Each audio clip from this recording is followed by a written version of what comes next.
Stop crying your heart out, এরকম একটা banner নিয়ে গতকাল রাতে আমরা ম্যান সিটি এবং রিয়াল মাদ্রিদের যে খেলা দেখেছি সেখানে ম্যান সিটি তাদের নিজের মাঠে এরকম একটা খোঁচা দেওয়া ব্যানার নিয়ে হাজির হয়েছিল রিয়াল মাদ্রিদকে হারানোর জন্য। যাই হোক, ম্যাচ শেষে এবং 90 মিনিট শেষে ঘরের মাঠে ম্যান সিটিকেই কাটতে হয়েছে। যাই হোক, আজকে ম্যান সিটি এবং রিয়াল মাদ্রিদের এই ম্যাচটি নিয়ে কিছু কথা নিয়ে এসেছি। এই ম্যান সিটি এবং রিয়াল মাদ্রিদের এই ম্যাচটাতে নাটকীয়তায় ভরা, এবং যেভাবে রিয়াল মাদ্রিদ দুইবার পিছিয়ে পড়ার পর একটি গুড কামব্যাকের মাধ্যমে ম্যাচটি শেষে রিয়াল মাদ্রিদ নিজের করে নিয়েছে, এবং উয়েফা চ্যাম্পিয়ন্স লিগের এই ম্যাচে রিয়াল মাদ্রিদ একটি দুর্দান্ত কামব্যাক আমাদেরকে উপহার দিয়েছে। যাই হোক, 90 মিনিটের এই ম্যাচটাতে আমরা দেখেছি যে প্রথম থেকে ম্যান সিটি অনেক সুন্দর ফুটবল খেলেছে এবং তারা পুরো ম্যাচটাই ডমিনেট করে খেলেছে, এবং সর্বশেষ 85 মিনিটের পর এই যে 2-1 এগিয়ে থাকা ম্যান সিটিকে ভিনিসিয়াস, এমবাপে এবং বেলিংহাম এবং দিয়াস শেষে যে খেলাটা দিয়েছে, 5 মিনিটের মধ্যেই খেলাটার মোড় একদম ঘুরায় গিয়ে স্কোর লাইন 2-3।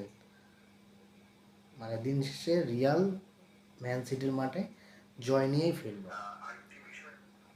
এখন বিষয় হলো যে যে পরিমাণ এক্সপেকটেশন নিয়ে ম্যান সিটি রিয়ালের সাথে বা প্রথম থেকে তারা যে পরিমাণ ট্রোল বলেন বা ভিনিসিয়াসকে ব্যালন ডিওর যে কাণ্ডের বিষয়টাকে তুলে ধরে এই ম্যাচে তারা পুরোপুরি 100% শিওর ছিল যে জয় তাদের নিজের মাঠে অবশ্যই হারায় দিবে।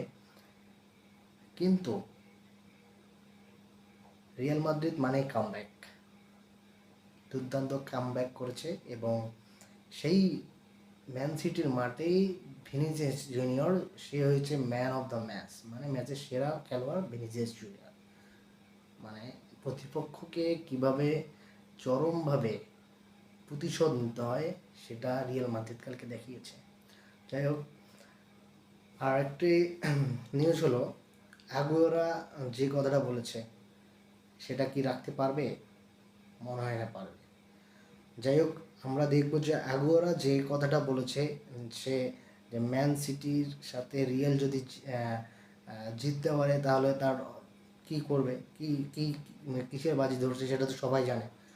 আমরা দেখব যে সে তার কথাটা রাখতে পারে কি না, সেটাই দেখার অপেক্ষায় রইলাম। সবাই ভালো থাকবেন। আমরা আবার কোনো একটি ম্যাচ নিয়ে কথা হবে আবার সকলের সাথে। ততক্ষণ পর্যন্ত ভালো থাকেন, সুস্থ থাকবেন। ধন্যবাদ সকলকে।